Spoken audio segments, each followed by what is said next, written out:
तो welcome back दोस्तों।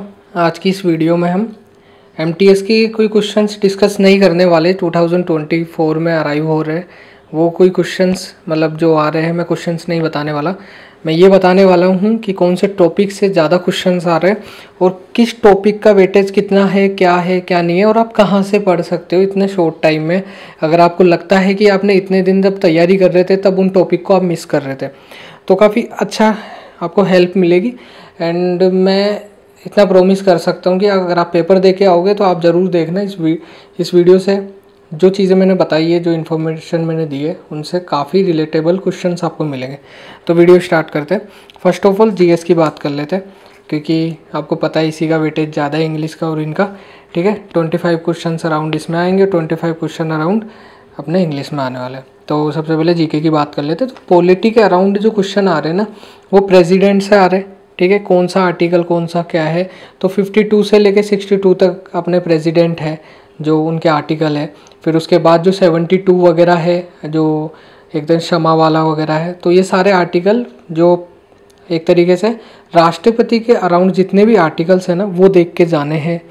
पढ़ना कहाँ से वो मैं लास्ट में बता दूंगा, पहले मैं आपको ये बता देता हूँ कि कौन सा क्वेश्चन कहाँ से आ रहे हैं। उपराष्ट्रपति से रिलेटेड आ रहे, बस आपको ये देखना है कि इलेक्शन वो जो उनकी ओथ वगैरह है, कब वो शपथ वगैरह ले रहे, तो उसमें कौन सा आर्टिकल वगैरह आ रहे हैं।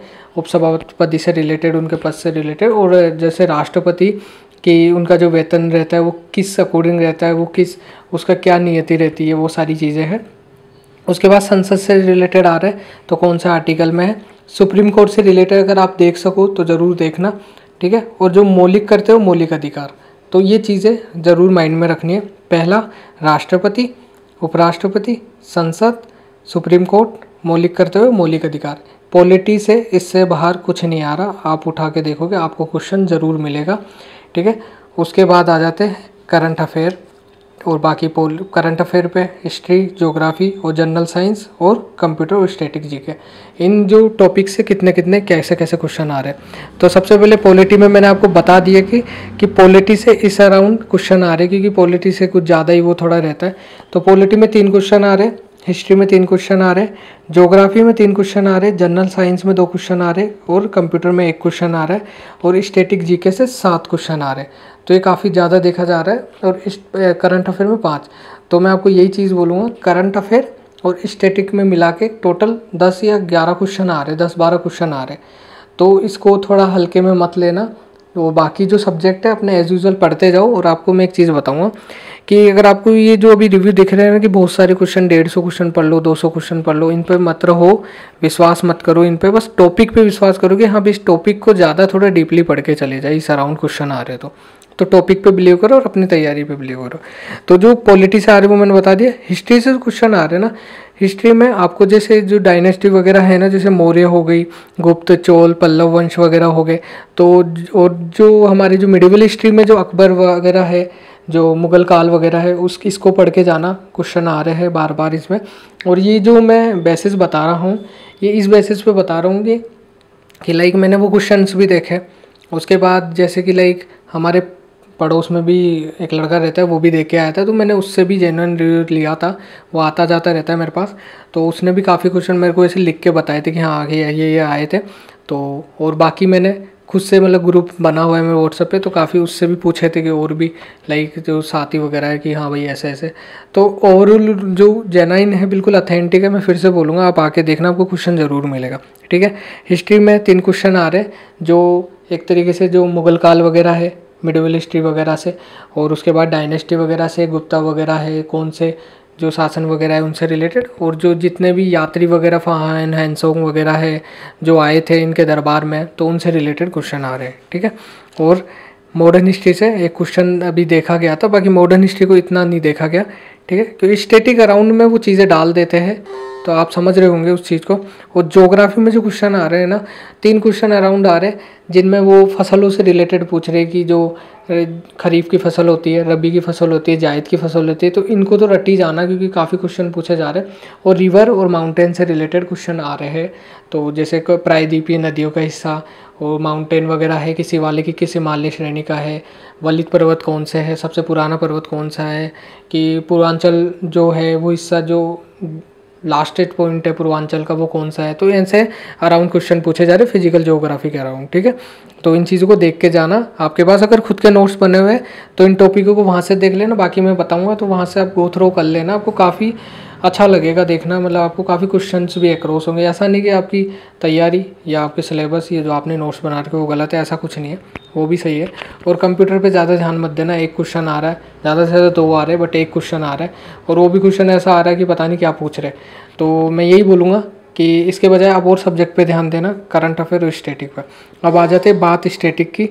तो स्टैटिक में सबसे ज़्यादा इंपॉर्टेंट क्या रहेगा कि लाइक एक सेकेंड, स्टैटिक में सबसे ज़्यादा इम्पोर्टेंट अपने ये रहता है कि सबसे पहले तो art and culture. And art and culture का तो इतना ज़्यादा वेटेज है कि पूछे ही जा रहे हैं बार बार।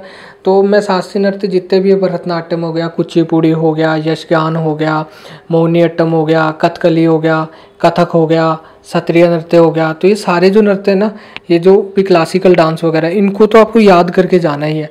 एंड इनसे रिलेटेड जैसे यामिनी कृष्णमूर्ति हो गया, ये जो महापात्र वगैरह हो गया, जो सोमानी मानसिंह वगैरह हो गया, इनसे रिलेटेड। और जो घराना से लखनऊ घराना हो गया, और जो उत्तर में कथक वगैरह बिरजू महाराज किस घराने से रिलेट करते, तो सरिता देवी वगैरह इनसे रिलेटेड, बिस्मिल्लाह खान, चौरसिया जो है उस्ताद जाकिर हुसैन, और बाकी जो तबला वगैरह से रिलेटेड है। मतलब कुल मिला के एक तो आर्ट एंड कल्चर में कि लाइक आपको है ना, जो हमारे जो शास्त्रीय नृत्य भरतनाट्यम वगैरह है, ये सारे याद करने हैं। इनको अगर आप याद करे हुए हो तो आप इनके साथ है ना, इनसे रिलेटेड जो जितनी भी शख्सियत है ना, जैसे यामिनी कृष्णमूर्ति हो गई, और अपने लाइक हेमा मालिनी वगैरह है, श्री देवी है, और बाकी जो पद्म सुब्रमण्यम है, ये सारे हैं। मणिपुर के लिए गुरु विपिन सिंह है। तो इन चीज़ों को याद रखना है और पढ़ के जाना है। और लाइक और जो हमने जितने भी म्यूज़िक इंस्ट्रूमेंट है उनसे रिलेटेड जो फेमस लाइक जैसे तबला हो गया, बांसुरी हो गया, ठीक है, घटम हो गया, वोयलिन हो गया, गिटार हो गया, वीणा हो गया और सितार हो गया, इनसे रिलेटेड जो शख्सियत है ना, जो मोस्ट फेमस जिनको इन्होंने फेमस किया, तो उनको याद करके जाना है, ठीक है। इससे ज़्यादा डीप नहीं पूछ रहे कि इनको ये अवार्ड वगैरह ये सब कब मिले थे, इतना डीप नहीं पूछ रहे, बस इनके नाम वगैरह ज़्यादा पूछ रहे। तो इनका इस चीज़ का ध्यान रखना। और स्टैटिक के अराउंड आप जैसे फोक डांसेस वगैरह है वो भी याद करके जाना है हर स्टेट का, जैसे फेमस है ना, जो आप पढ़ते आए हो, जैसे करंट अफेयर में बार बार रिविजन में आते रहते हैं, जैसे राजस्थान का कालबेलिया वगैरह हो गया, पंजाब का गिद्दा हो गया, और लाइक गुजरात का भवई हो गया, छत्तीसगढ़ का भवई, छत्तीसगढ़ का वो कौन सा था वो, लाइक काफ़ी सारे जैसे घड़ल्ला वगैरह हो गया, और एमपी वगैरह का हो गया जैसे गणगौर वगैरह। तो सारे इन सारे फेस्ट से रिलेटेड भी क्वेश्चन काफ़ी पूछे जा रहे हैं। तो आर्ट एंड कल्चर को मिस मत करना। स्टैटिक क्वेश्चन से 7 क्वेश्चन 6 क्वेश्चन के अराउंड क्वेश्चन आए जा रहे हैं। और करंट अफेयर में वही साल भर की करंट अफेयर पूछी जा रही है एज यूजुअल। आप जहाँ से फॉलो करते आ रहे हो उसको वहीं से फॉलो करना है, एकदम से स्विच मत कर लेना अभी क्या कहते हुए किसी के।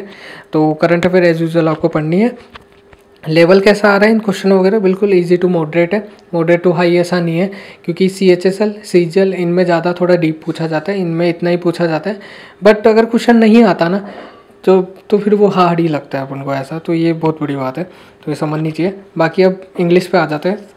तो इंग्लिश में लाइक 2 क्वेश्चन तो सेंटेंस इंप्रूवमेंट्स आ रहे हैं। एक छोटी सी बात मैं करना चाहूँगा, नरेशन से क्वेश्चन पूछा जा रहा है और PQRS आ रहे हैं। तो मैं आपको कहना चाहूँगा कि अगर जिन बच्चों ने 2023 वाला MTS के पेपर दे रहे हुए ना, या दिए होंगे या प्रीवियस ईयर लगा के गए, तो आपको उनमें नरेशन, पैसिव वॉइस और PQRS के क्वेश्चन नहीं दिखते। लेकिन इस बार नरेशन से और PQRS से क्वेश्चन दिख रहे हैं, क्योंकि आप देखना, अगर आप देखोगे उन क्वेश्चनों को तो आपको नज़र आएंगे इनके क्वेश्चन। और बाकी एज यूजुअल जो 2023 MTS में आए थे ना, वो क्वेश्चन आ रहे, जैसे sentence improvement, fill in the blanks, error, idioms. तो ज़्यादा वेटेज वोकेब का है हमेशा की तरह, तो इस चीज़ का याद रखना। और वोकेब जो है, इडियम हो गए, एंटोनिम्स हो गए, सिनोनिम्स हो गए, वन वर्ड हो गए, ये बिल्कुल बेसिकली पूछे जा रहे। आई थिंक मेरी वो जो बुक है इंग्लिश की, मैं बताता हूँ कि मैं हमेशा से आपको बोलता हूँ कि इस बुक से काफ़ी क्वेश्चन आते हैं। तो बेसिक जो क्वेश्चन है ना, वन वर्ड वगैरह, इडियम वगैरह, सिनोनिम, एंटोनिम्स, तो इससे काफ़ी क्वेश्चन पूछेगा। आप क्रॉस चेक करना, आपको कोई सही नया नहीं दिखेगा। थोड़ा अगर देखो 1-2 क्वेश्चन आते हैं वो मिसलेनियस, बट हमको 80-90% गारंटी ये है कि इनमें सिनोनिम, एंटोनिम इससे पूछे जा रहे हैं। मतलब वही, क्योंकि इतना लेवल नहीं आता है MTS का जितना सोचते हैं, क्योंकि बस वो डर जाते हैं वहाँ क्वेश्चन गलत हो जाते हैं, तो वो लेवल ज़्यादा लगता है। तो इस चीज़ का याद रखना। और पैसेज एज यूजुअल आ रहा है, बस नरेशन और PQRS ऐड करे गए, बाकी सारी चीज़ें एज यूजुअल है 2023 MTS के अकॉर्डिंग। और जो नए बच्चे हैं उनको मैं बता देता हूँ कि sentence improvement, filling the blanks, error, idioms, antonyms, synonyms, one word, और हमारे जो कंपेयर पैसेज वगैरह, कॉम्प्रेंसेशन, नरेशन, PQRS, ठीक है, और स्पेलिंग एरर से 2 क्वेश्चन। तो इनसे रिलेटेड इंग्लिश में 25 क्वेश्चन पूछे जा रहे। तो एज़ यूजुअल आपकी जो बेसिक जो इंग्लिश है ना, जो बेसिक जो हम तैयार करते वो इंग्लिश आप करके जाना, आपको बहुत सारे क्वेश्चन आपके सही होंगे। आप इसके चक्कर में ना ज़्यादा हाई या ज़्यादा एडवांस में मत जाना, आपके क्वेश्चन गलत हो जाएंगे, क्योंकि वहाँ इजी क्वेश्चन गलत हो जाएगा हार्ड के चक्कर में। यार नहीं, ऐसा तो हो ही नहीं सकता, क्योंकि ऐसी अंडरस्टैंडिंग डेवलप हो जाती है वहाँ पे। तो बाकी मैथ की बात कर लेते हैं। रीजनिंग मैंने लिखी नहीं, क्योंकि रीजनिंग अगर आपकी मैथ अच्छी है तो रीजनिंग हो जाएगी। तो मैथ में एडवांस से 2 या 3 क्वेश्चन पूछे जा रहे हैं, जैसे मेंसुरेशन से 2 क्वेश्चन, और बाकी जो DI से, परसेंटेज से, SI एंड CI। मैथ का मैं बताता हूँ सिंपल सा शॉर्ट। जिस बच्चे की परसेंटेज कवर है ना, उसके मैथ में पासिंग मार्क्स आ जाएंगे, क्योंकि SI CI, ठीक है, और प्रॉफिट एंड लॉस एंड इस इंडिविजुअली हमारे परसेंटेज से रिलेटेड क्वेश्चन पूछे जा रहे हैं, ठीक है। और जो टाइम एंड वर्क है, एवरेज है, हमेशा की तरह उनसे 1-2 क्वेश्चन पूछे जा रहे हैं। तो मेरा यही कहना है, CI, SI, percentage, profit and loss, ठीक है, ये तो तैयार करके ही जाना, क्योंकि इनसे काफ़ी क्वेश्चन आ रहे हैं, ठीक है। और एडवांस में मेंसुरेशन और ज्योमेट्री कर जाना। ट्रिग्नोमेट्री से अभी तक क्वेश्चन देखा गया था, बट इतना हाई वो पूछा नहीं जाना। तो आई होप से आपकी तैयारी अच्छी चल रही होगी। एंड ये मैंने तैयार किया था। मैं एक ही चीज़ बोलना चाहूँगा कि जब भी कोई भी एग्ज़ाम देने जाओ तो उसका लास्ट ईयर या कोई सा भी किसी भी एप्लीकेशन का एक मॉक वैसा लगा के जाना उसी पेपर का। उससे वो हेजिटेशन और जो एग्ज़ाम का उस टाइम जो फोबिया है ना, वो सारा ख़त्म हो जाएगा। तो बेस्ट ऑफ लक। एंड जिनके पेपर लग गए, अच्छे नहीं गए, तो ठीक है यार, आगे कर लेंगे, बट जिनके नहीं लगे उनको बेस्ट ऑफ लक। हमेशा याद रखना कि जो होता है वो अच्छे के लिए होता है। सो बाय बाय, टेक केयर।